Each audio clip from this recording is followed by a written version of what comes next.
Welcome, everyone.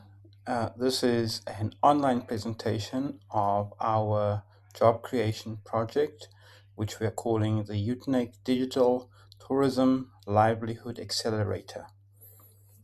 And our mission is to transform unemployment into opportunity through digital skills and tourism entrepreneurship in UTNEC and in the Eastern Cape. So, what are the problems with unemployment?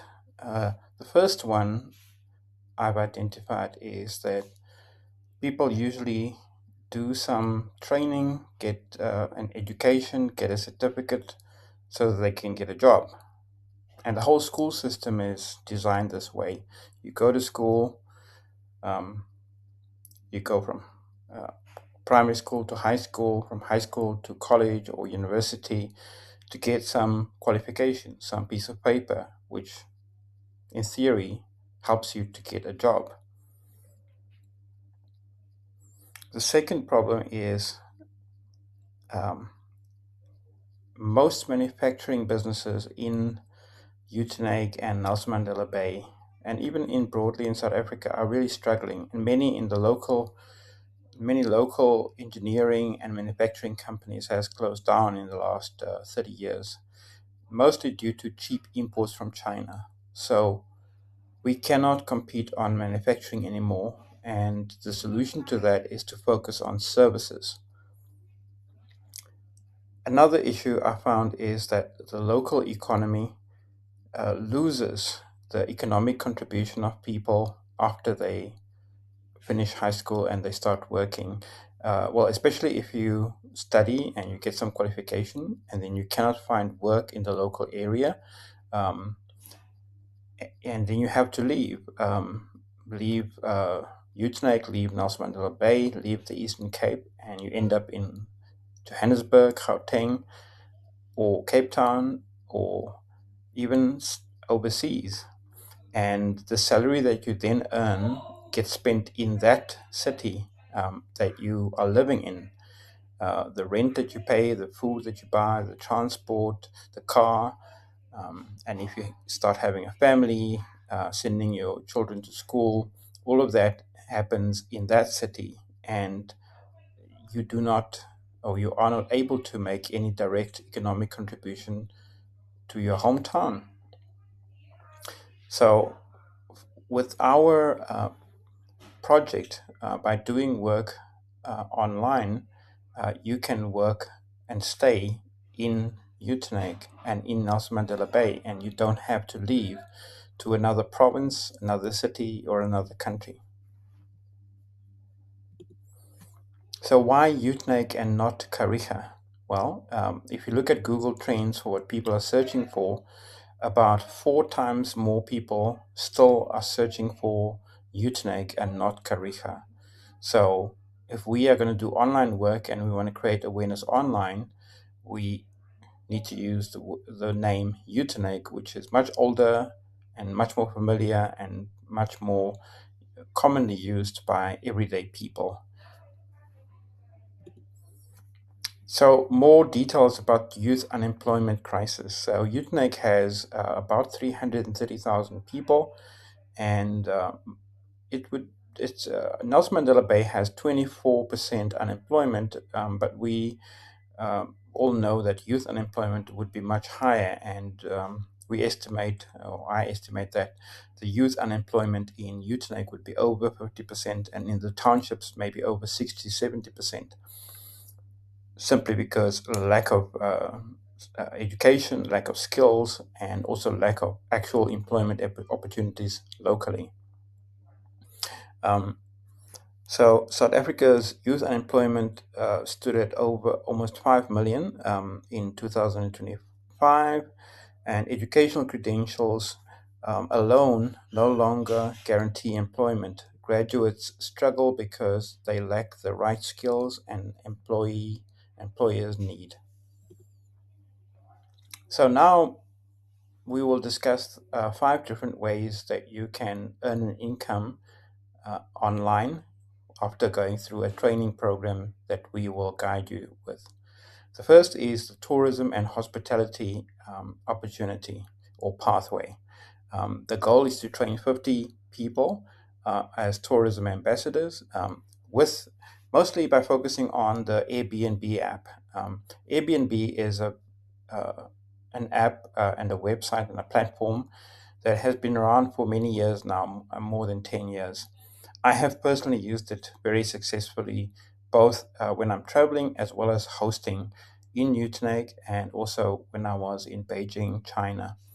Um, so on the app, there are tens of millions of people all over the world searching for accommodation all the time that are traveling.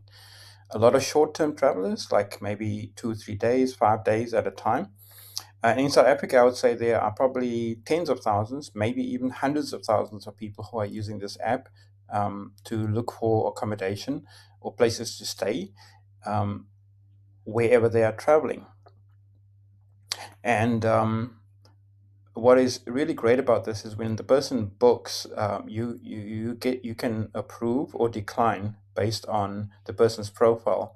So on the app, they have to verify their name, their telephone number, their email address, and sometimes upload their identity book or ID book to verify that they are a citizen and that their name matches the official government records. You can look at any person who books to see on their profile reviews from other hosts. So, have there been a good um, guest at another host uh, listing on the platform? And you can read and see exactly what kind of guest they were. And based on that, you can accept or decline. Um, why this is a really great opportunity in Utnek is I think there is only about six people who are hosting Airbnb in Utnek, so there's room for a lot more Airbnbs. I have had many people staying with us. Two guys from Japan who were traveling from Durban through the Eastern Cape to Cape Town needed to stay overnight. I also had one guy from Gauteng who came to some food fair or some kind of fair, and he was selling some sweets that he makes. And every day he would go out to this event, this expo or whatever, which was outside of Utnek. And he would come back in the evening, and then he would literally go to sleep, and then he would just shower in the morning and leave. And he stayed about 4 days, and I made, I think, about 1,500 rand for that 4 days. So what if you don't own any property or own if you don't have any spare rooms or empty rooms? Because you can rent out a spare sofa, a spare bed, a spare room, or the whole room or the whole house. And of course, the more rooms you rent out, the more you can make, because maybe some people are traveling with their family or in groups. Um, you can be a co-host with somebody who owns a property, and you can manage the bookings, the check-in and the checkout of all the guests. And then you can work out a deal, maybe 30% or 40% or even up to 50% split with the owner, because you take care of everything, like when it comes to the guest. Maybe you have to clean the room as well afterwards, after they've checked out, or you can just pay somebody to clean the room afterwards if you don't want to do that yourself. But what's really great is that there's more than just the listings for accommodation. You can also have Airbnb experiences and services. Airbnb experiences are, for example, taking people out to a nature reserve like Hundal Wilderness, or Addo Elephant Park, or taking them shopping, or taking them to a museum like the Droste or Kyla Manor, or to the beach in Summerstrand, or any nearby place, making Utnek the hub and then traveling from here for the day for some activity. The third option is the services. So if you are a photographer, a hairdresser, a chef, you can provide like custom meals, or some photography or something. If the person is sightseeing and they don't want to take their own photos, you can provide that. So again, the person finds the accommodation, then sees that you are offering experiences as well in the local area, books the experiences. You get paid upfront for the person or the group, the number of people, and you then act as a guide for them in the local area. So there are three different ways of earning.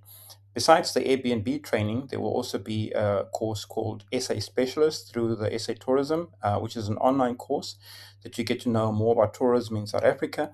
And then also, there are some electives where you choose three provinces. So you obviously would choose the Eastern Cape, and then maybe like Western Cape and one other province, and then you learn more details about the tourism opportunities in that province, in those provinces.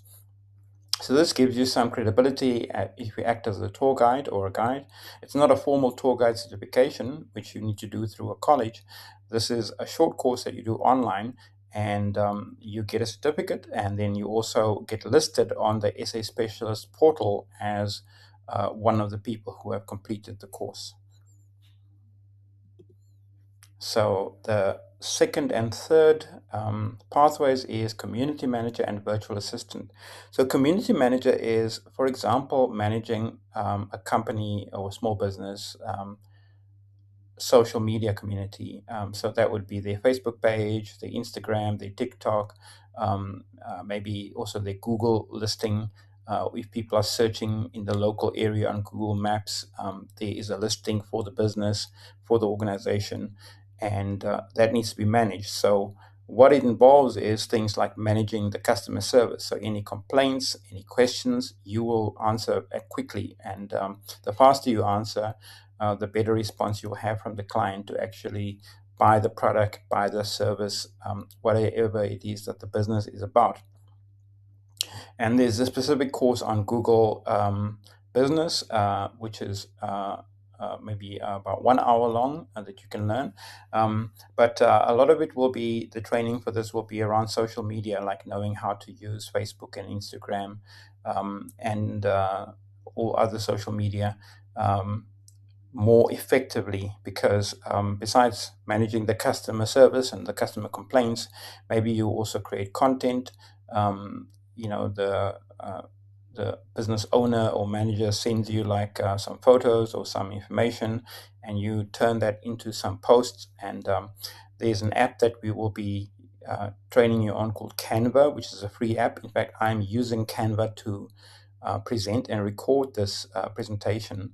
And Canva is a free app that you use on your mobile phone and also on your laptop, that you can design pretty much anything: banners, posters, logos, social media posts, short videos, CVs, presentations, all sorts of things. They have literally like hundreds of thousands of templates that you can use, and they have a built-in AI that also helps you to generate some designs if you cannot find one that you like or want to use among the many, many templates that they offer.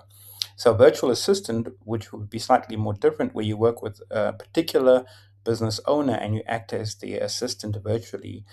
Maybe you read the emails, send emails, make appointments, arrange their schedule, book appointments in their calendar, maybe arrange for invoices and so on to be sent to the clients, and the clients make the payment, and you handle the confirmation of the payment and things like that.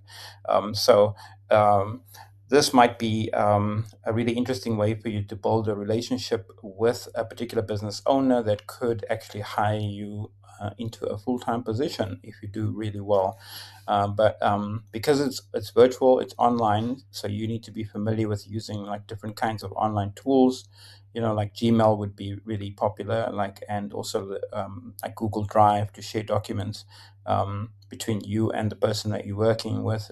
So you will receive training on all of that. And then the fifth pathway is about online sales, which is maybe a simplified form of e-commerce, selling things online. So there are different platforms that you can use, like Facebook Marketplace, Gumtree, Bobshop, and then also maybe later on Takealot and Amazon. So the idea is, if you have any old things, secondhand things that you're not using, clothes, gadgets, phones, games, toys, books, whatever, that you sell those things online. You take good photos, and then you write short descriptions, and you post them online, you can check what other people are selling the same things for, and then you know what kind of price to ask for. If you don't have things to sell, you go to people in your neighborhood, in your community, and you ask them, do they have any old things they don't use anymore? Old clothes, old toys, old gadgets, smartphones, TVs, whatever, and you sell them on their behalf and act as an agent. And then you work out a commission, maybe 20%, maybe 30%, or whatever, because you write the description, take the photos, post the listings online, and you manage all the inquiries from people who want to buy that particular product, whatever it is that you are selling. Then once you get more experienced, you can start selling things on Takealot and Amazon. And the big difference is Takealot and Amazon, they charge a transaction fee, maybe around 3% or up to 5% or more per sale. But it's worth it because now you're reaching people all over South Africa, and with Amazon, you're reaching people all over the world. There is another platform called eBay as well, we will be including a course on how to sell on eBay specifically, and the same with the same skills you would be able to apply to Gumtree and BobShop and Facebook Marketplace. But there is a course, a short course on Facebook Marketplace as well. But this is an easy option. Initially, we had conceived another pathway around AI app development and AI website development. But since there are some steps that you need to follow when you develop an app, like you need to then upload it to the App Store, like Google Play Store or the Apple App Store for the iPhone, and also with the website. Once you design the website, you need to buy a domain like utneg.org, or let's say, for example, apple.com or nike.com or mcdonalds.com, or if you take a local company like pickandpay.co.za or shoprite.co.za, you need to buy the domain name that people will type in to find your website, and then you need to host it. So you need a place where you actually publish the information, the files, the images, the videos, and whatever. And those steps are a little technical. So instead of that, we have decided to add this as another way of generating income. So there is another option,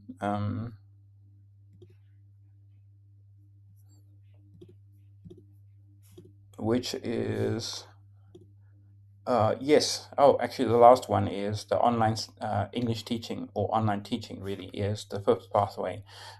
So this is where you teach somebody in another city or another country online. The most popular is teaching English online because there's such a demand, as English is the most commonly used second language in the world, and it's also the most commonly used business language for people to communicate doing business all over the world. There's a huge demand in Asia, there's a huge demand in the Middle East, there's some good demand in South America for people who want to learn English as a second language, because many of them do want to study and work in some English-speaking countries where they have more economic opportunities. So the goal is for us to train 50 people in the next year to become online English teachers. And you would do a course called TEFL, Teaching English as a Foreign Language. Once you've completed the course, you then record a short video of yourself, introducing yourself, and what kind of teacher you are, what kind of students you like working with, and just some little bit of your hobbies and interests so people get to know you.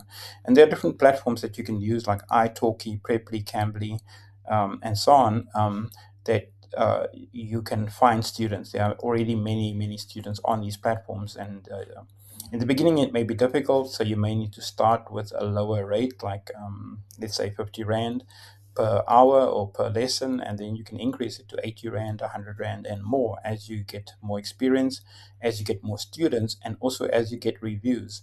A lot of what this online work depends on is when you do work for somebody, that they actually give you a review, and they give you some feedback, and they rate you like maybe out of 5 stars, how good a job you've done. And the more reviews you have, the higher star ratings you have, the more jobs you can get and the higher salary you can actually get. So We won't be focusing on the online teaching in our pilot program, which starts next week or during February at Utenek High School, because for most platforms you require a laptop, and if you have a laptop, you need Wi-Fi, and that is a monthly cost. Um, and you need a UPS for electricity, for power, in case there's load shedding and power goes down. So the setup cost or the startup cost for online teaching is a bit more. For all the other pathways that we mentioned before, like the Airbnb Tourism, the community manager, the virtual assistant, and online selling, you can do all of that from your smartphone. So our timeline is that we have been mobilizing for the last 6 months, since about July last year until now, and we're getting ready for our pilot, which will start in February at Utenek High School, and we'll train between 10 and 20 people on our pilot, and then we will support them with data for 3 months, maybe around 20 gigs of data, and we will have weekly mentoring and support meetings after the training, that you can ask questions, you can share any challenges or any difficulties, and we can find solutions together. And if you have any successes, of course, something that you found works really well, you can share that with your group, and everybody can benefit and learn together. And then after the first 3 months, so that would be the March, April, May, like so, from once we have proven the model works and people can earn the minimum of around 5,000 Rand, or even let's say about 3,000 Rand would be good, minimum. You then start to support yourself by your own data. And also the model then becomes like a membership, where you pay us a small membership, maybe around 200 Rand a month for ongoing support. But then after the first 3 months, the support meetings become monthly, not weekly. And then we start training the rest of the groups that have applied for our program. And by the end of the year, we should reach our target of 200 people. And then we can review and adjust accordingly to the successes of each one, and the challenges that we find amongst our participants, how to improve the program for the next year. So, almost in conclusion, we can say the expected outcome is 25% of people on Airbnb and tourism, 50% people on digital freelancing, that's the community manager, the virtual assistant, and online selling pathways, and then 25% of people on English teaching online. So, just in conclusion, before I end this presentation, I want to say that we have a budget of about 25,000, and we will be launching a crowdfunding campaign, which will cover the cost for data support for the 3 months. It'll be some expenses towards like admin, transport, and some marketing, like our logo and company registration, website setup, and so on. And then also some small fee towards getting some influencers to promote our crowdfunding campaign. The one that we have identified is Penuel the Black Pen, and there may be one or two others that we work with as well. So altogether, it's about 25,000, but let's round it off to 30,000. If we can reach 30,000 Rand in our crowdfunding campaign, we will be very comfortable and be able to support at least 20 people going through the pilot program, the training. And also we need to cover the cost of the facilitators during the training, and also the support meetings after the first 3 months.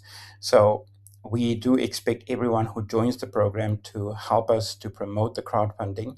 One way would be to help record a short video about your experiences being unemployed, your challenges, and then what you look forward to learning in this program, and then how earning an income through the online work, let's say after the first 3 months, after you've completed the training, how that will change your life and your family's life, what impact will it make.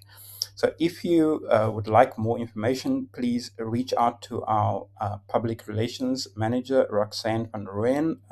That's her number and email address on the screen. And also follow us on Facebook. That's our page. We're also on Instagram. We will soon have a TikTok and also a YouTube channel that you can follow. So that's the introduction to the UTNEC Digital Hub, our digital livelihood accelerator program that we're launching in UTNEG. Right now, applications are open. You can join our community that we have on WhatsApp. We have about more than 80 people who are on the waiting list, and the first 10 or 20 will join the pilot program starting next week.